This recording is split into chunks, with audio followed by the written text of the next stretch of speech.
วันที่22เดือนพฤษภาคมนี้กองพันใหญ่279ได้สรุปผลสำเร็จการเข้าร่วมพิธีสวนสนามเฉลิมฉลองวันไสยสนาสงครามป้องกันปิตุภูมิครบรอบ80ปีอยู่สนามแดงนครหลวงมอสโกสหพันธ์รัสเซียโดยการเป็นประธานของสหายพันเอกเมฆสวรรค์แก้วดวงดีหัวหน้าการเมืองกองพันใหญ่279มีคณะพักคณะบัญชากองพันใหญ่279ตลอดฮอดพนักงานดักรบที่เข้าร่วมสวนสนามที่ประเทศรัสเซียเข้าร่วมสหายพันโทสุวินสารประเสริฐหัวหน้าการทหารกองพัน792กองพันใหญ่279ได้ผ่านบทสรุปในการเข้าร่วมพิธีสวนสนามเฉลิมฉลองวันไสยสนาสงครามป้องกันปิตุภูมิครบรอบ80ปีอยู่สนามแดงนครหลวงมอสโกสหพันธ์รัสเซียโดยได้ยกให้เห็นถึงสภาพรวมข้อสะดวกข้อยุ่งยากจุดดีและบางบทเรียนที่ถอดถอนได้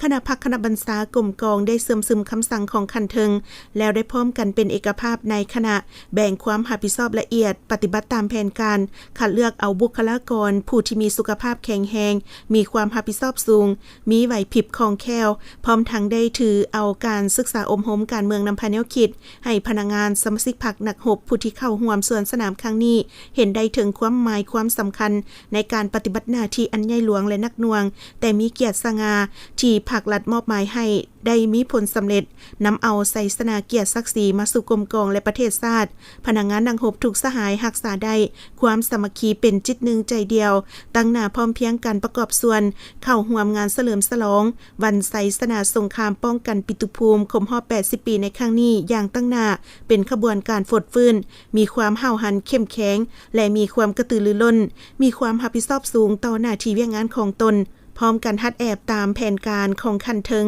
บรรลุตามจุดประสงค์คาดหมายนอกนั้นหลังจากได้รับคำสั่งฝึกแอมหำเฮียนอยู่กรมกองจนฮอดมือเฉลิมฉลองใหญ่คณะรับผิดชอบสินำรวมและวิสาเฉพาะที่เกี่ยวข้องก็ได้เอาใจใส่เฮ็ดเวียกงานรับประกันที่ได้รับมอบหมายเพื่ออำนวยความสะดวกให้กองกำลังเข้าร่วมสวนสนามในครั้งนี้เป็นอย่างดี